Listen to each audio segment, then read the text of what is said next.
yonna gy'osinza okutulaba nze Nodini Ntege muli mutya mwasuze mutya mwasibye mutya nina omukulu Kasozi Samuel philosopher tuba tukutuusako ku bikutu gyonna gy'osinzira okutulaba bingi nnyo tugenda kutunuulira olunaku lw'enkomerero enkomerero yavaawa ejja etya Abayudaya bagyogerako ki kuba Abayudaya ebitabo ebisinga byafubutuka eyo bye baatusookawo mu ngeri y'okugamba nti obukkiriza n'ebirala evaawo ani agireeta bo bagyogerako ki zifaanagana oba tezifaanagana yo gyeri teriyo Kasozi Sama yes oli otya ssebo ndi bulungi ogamba otya ndi bulungi abantu baffe balungi ddala yes abantu bakwebaza byokola bebale ate bangi bayise kuba tubatuukako eyo yadde abamu batugaa wali yangamba abanaddiini bajja kugira ogenze wanyomu nze basooke bajjawo bitabo bino oba bagane bantu kudda kunnyonnyola byafaayo ne history bamusangule nze nsomesa history sigamba nga kwano nti gweva mu ddiini eno gweva mu ddiini eno wabula nze nsomesa abantu byafaayo oli waayagala n'agendayo n'abimanya newalutuuka enkya nga Kasozi siriiwo era ebyafaayo nga bisigadde wabalaba bali byogerako kati njagala kutwala mbiri enkomerero kye ki kaakati enkomerero buli omu agitegeera bubwe naye luli nali wano ne mbagamba nti Abayudaaya tebamanyi lunaku lwammwe olwo nti Yesu agenda kujja asala omusango gw'abafu n'abalamu amale basule bali mu geyeena bano bagende mu ggulu Abayudaaya tebabimanyi nako era ne woosoma Bayibuli yaabwe teri yeeyogera ku lunaku lwankoyo nti omwana wa Katonda agenda kujja kuba bona omwana wa Katonda taliiyo mu Bayudaaya kati leero balina gwe balinda Mesaya anti Mesaya bamulinda ajja asobole okubatuusa mu kiwummulo bo kye bamanyi ekiringa paradise yaabwe kijja kuba kiwummulo era bagamba ensi yakatambula emyaka 600 Katonda okusinziira ku gundi ku teachings z'Abayudaaya nti emyaka 1000 ku nsi kuno lwe lunaku lumu ewa Katonda ekitegeeza Katonda aba yatonda ensi mu nnaku 6 gyali emyaka 600 ewa Katonda unadda ffe ewa Katonda zaali nnaku 6 ku nsi wano ku kubala okwaffe gyali badde emyaka 600 kubanga emyaka 1000 ku nsi luba lunaku lumu ewa Katonda millennium is equal to one day ewa Katonda so ensi waba yatonda olunaku olwasooka nti yatonda emunyenye n'omwezi omanyi gyali myaka 1000 ku nsi wano naye baabibalira ku mbala yaka so Abayudaaya bakimanyi nti ensi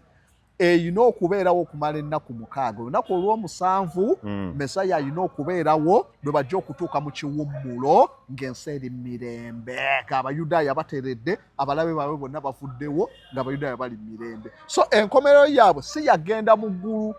Mesaya kujja ate waanajja tagenda kusala musango mbuno ogw'abafu n'abalamu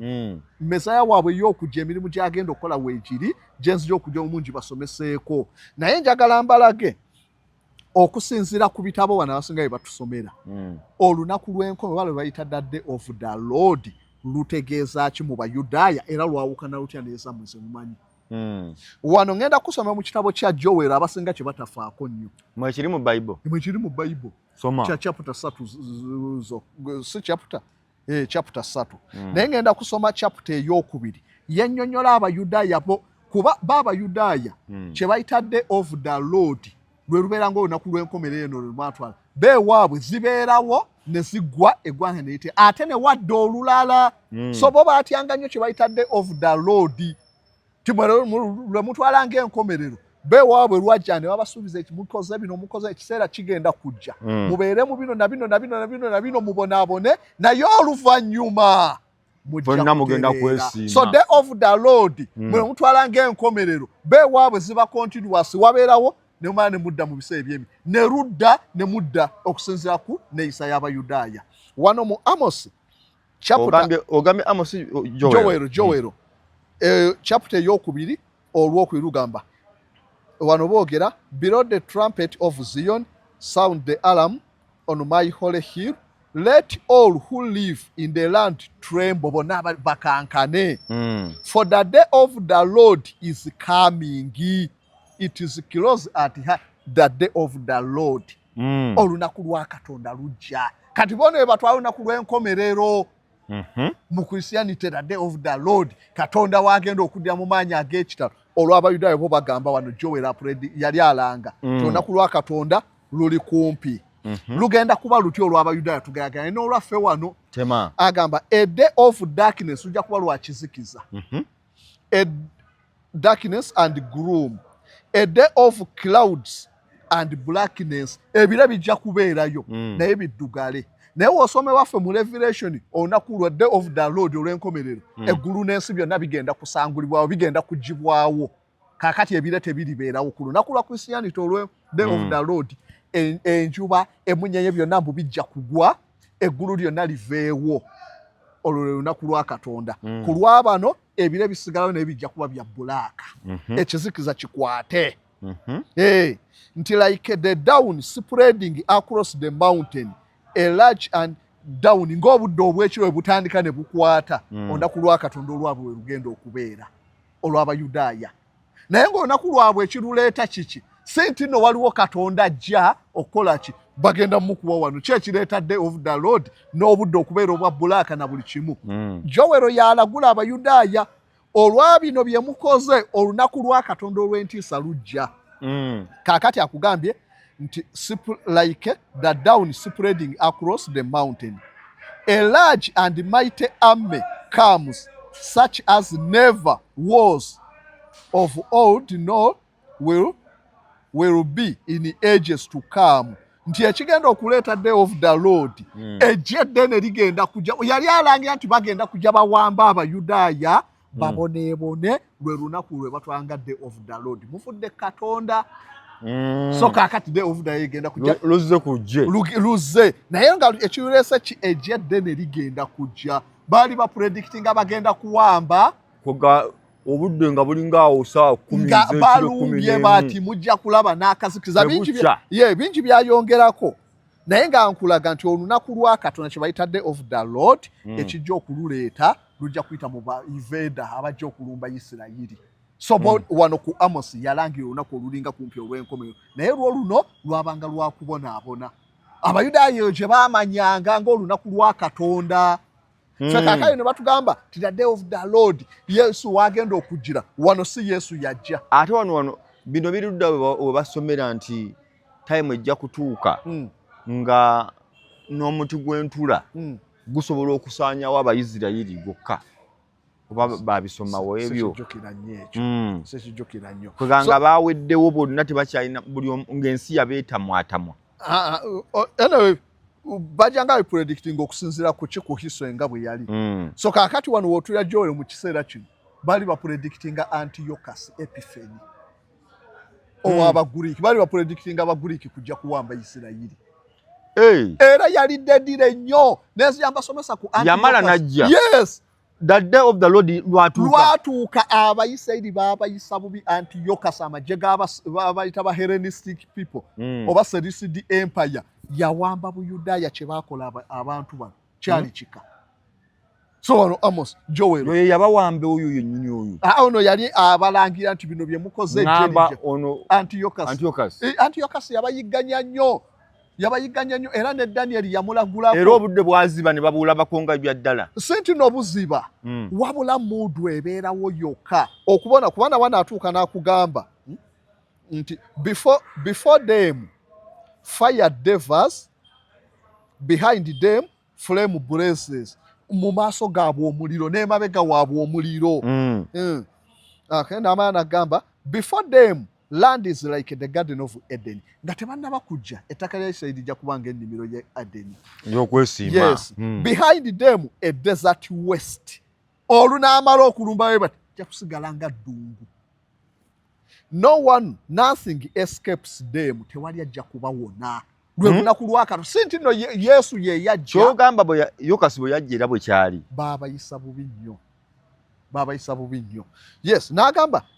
they have appearance of horses they gallop ng'eyama mbalasi bo bapredictinga nga bamanyi ti abajja okulwana bajja kuba na mbalasi bajja kukola ki bajje balumbe eggwanga so kakati bino bakunnyonnyola wano naye njagala nveewokko nkwongereyokko ewalala so wano wonna njagala kulagako nti bo Abayudaya entegeera yaabwe eya day of the Lord oba olunaku olulinga olw'enkomerero baabanga balumbibwa nga naye Katonda yakibaleetedde nga naye ensi sikusaanawo bo bwe bagamba zo kye bamanyi kye bayita day of the Lord tebamanyangako mu byawandiikibwa nti waliwo agenda okujasanya olwo ate Isirayiri esigalewa nga wano ne Katonda amaliza agamba naye ensi yange ya Isirayiri terivaawo talikola kinajjukiramu tewali Katonda yagambira nti ensi ya Isirayiri egenda kusaanawo yonna eggweewo kyokka naye eri ku nsi kakati togambe gwe enkomerero egenda okusaanyawo yonna wano Abayisirayiri tebabimanyi nako bo tebabikkiriza yes then n'amaana ne bagamba okumanya okulaga nti wano kiki ekyaliwo ekyabaleetera Joel okugamba day of the Lord wanagamba ti they rush upon the city they run along the wall okwetoloola ebisenge bajja kubiddukirako byonna they climb into houses like thieves they enter through windows bajja kuyingira buli wamu nga kibayita obudde bunkeddeko ng'abasajja bayita mu ddiisa obeera oddukira wano bayita mu ddiisa nga baali bantu lyali gye lyerigenda okubatuusa ku kikangabwa kino then n'amala before them the earth shakes the sky tremble the sun and the moon are darkened and the stars no longer shine olunaku we lunaaba nga balumbye then n'amaana ne bagamba the Lord thunders at the head of his army twe banaaba balumbye bajja kukola byonna naye Katonda ajja kuvaayo olwayingirewo ku lwa Isirayiri so bo bakulaga olunaku we luba luwedde ate Katonda ajja kuvaayo ayintaviininge baddemu babeere restored atekewe ensi ate y'emirembe laddu oba kiki ekinaabawo kyonna awangule bano bonna ababadde bayisa obubi Isirayiri ng'olwo bamaze okudda eri Katonda Isirayiri eteddewo kati ate luliba luvannyuma ate day of the Lord era neekomawo nga mwonoonye bwe kityo bwe kyabanga olinawo osobola okunsomera ku wano eno Christianity yo wagaye bakikola batya bo bakyogera batya Christianity nja kujja nayo nkukompeyalingireyo mu Revelation nkulage bodde kasooke tusomese wano ey'Abayudaya day of the Lord biki ebigibeeramu ate nja kulaga n'ey'Abakristaayo gye bagamba nti Yesu yagenda okudda asale omusango olabe enjawulo b'Abayudaya kyova Abayudaya tebamanyi nako nti Yesu alidda asale omusango bo bamanyi day of the Lord naye Abayudaya kirabika bajeemu baba tebakkiriza si bajeemu bakkiriza mu bino ebyabwe Yesu ye yateekawo chapter endala eyawukana ku byabwe anti eyabawa bino yaleeta Yesu ani yabibawa Katonda obukakafu obujjawo ku Bayudaya nti yaleeta Yesu anti bo babujjawa nti yabaleeta bo tebamumanyi bo bamanyi muganda waabwe era false messiah ani false messiah Yesu bani abagamba nti nabbi wa bulimba Abayudaya false messiah claimant nga bategeeza ki eyeeyita eyeefuula naye nga teyatuukiriza bisaanyizo bya mesaya era bamuteeka mu balala abeeyitako ba mesaya abawera kumpi n'300 kyenjagala okubuuza oyagala kuŋŋamba nti nno obujeemu bw'Abayisirayiri Yesu bamuyita nabbi wa bulimba yeeyita kyatali teyatuukiriza ku nabbi waabwe omutuufu mesaya tazaalibwa Katonda mesaya azaalibwa muntu bo bano batugamba mwana wa Katonda eyo x mesaya owaabwe emirimu gye gyakukuŋŋaanya Abayisirayiri abakomyewo oba bali Uganda yonna gye Katonda yaleeta new chapter bo Bayudaya tebagimanyi eyo yammwe bo eyaabwe teyogerako ku ekyo so kaakati wano ebirala byonna olw'obudde tetujja kubitunako nnyo naye wano bakulaga nti ajja kutuuka ekiseera azeewo abantu baabwe ne Isirayiri era wano akulaga ti the Lord will I am sending you grains nti olwo nanga biwedde baza eri Katonda nga day of the Lord ewedde the Lord will be jealous for his land wanalaba nga Abayisirayiri babawambye tekyaliwo awulire obujja Isirayiri yange evaawo etya awo anaamala okuwulira obujja and take pity of his people the Lord will reply to them I am sending you grain bamaso bayiganya kambasindikire eŋŋaano ebiki bo tabasuubiza nti mbatwala mu ggulu bajja sigalawo ku nsi Katonda awulire obujja ensi ye Isirayiri bagikoze bubi nnyo tekyaliwo amala abasindikire eŋŋaano new wine omwenge omupya then and oil enough to satisfy you fully never again will I make you an object of scorn siridda kubaswaza muswadde nnyo ku luli day of the Lord tagenda kudda kukiza abaswaza olwo Katonda ayingire baba Isirayiri bakimanyi buli lwe twonoona olunaku bwetyo lujja ne batudestroyinga naye Katonda amala naddamu so sinti Katonda abyogera ani yali yabimugamba ye ati nabbi wa Katonda ali mu Bible yali awa bunabbi vision Katonda yali amuwadde obubaka yes ku Bayudaya Katonda yali abumuwadde kuba yalabikiranga mu bannabbi kati yalabikira mu Joel so kakati wano okikulaga naga I will drive the northern army far from you ejje libadde lyabayiga ery'omunoosi ku saidi za ajabasembeza olwo Isirayiri awo kyekiseera kyebakiza Katonda waali agenda kuba driving abongereyo from pushing into the parched and barren lands with its front columns going to the eastern sea ajja kubongerayo okumpi nga ku Caspian Sea naye kali kyenjagala okubuuza wano the Lord bano abawamba aboogerako nga baani bantu bano bagamba Katonda abasindika babasindikanga okuvanga baba yita atya ye Katonda yabakozesa kujja ku discipline nga Isirayiri esigale ku Katonda we mwonoona bo bali babe si babe abo teyabalonda yalonda Isirayiri ly'eggwanga lyayagala so buli lwe liba limuvaako sinzira ku Bayisirayiri yes lye yawa ensinzi eya Ibulayimu ey'okukomola ey'okuwayo saddaaka abalala teyagibawa kuba Abayisirayiri be yalonda ye aboogerako nga ani yabatonda bali yabatonda naye teyabaagala okuva ddala ku Ibulayimu gwe yalondawo mu bonna n'amuwa ensi ey'e Kanani Ibulayimu n'amuwa ezzadde n'alondako Isaaka Isimayiri n'atamwagala n'amala ng'ovudde ku Isaaka amwagadde n'ayagalako Yakobo n'atayagala Esawu kaakati layini eyo gye yajja ayagala yevaamu Abayisirayiri kaakati baprotectinga abaki babalina Uganda fata tuli eri mu Kanani abakolimirwa Bannayuganda tulimu olwo lubi tuba tugamba Katonda wa Isirayiri so waffe si waffe twesibayo obwesibi oli amanyi bali Pawulo ye yajja naga nti nammwe kale tubayingizaamu bali bamusayigwa nti n'aba ebbi katubatwaleyo waanajjanga atwala omwaba ebbi so Abayudaaya bo Katonda waabwe ebyo byajjo bako day of the Lord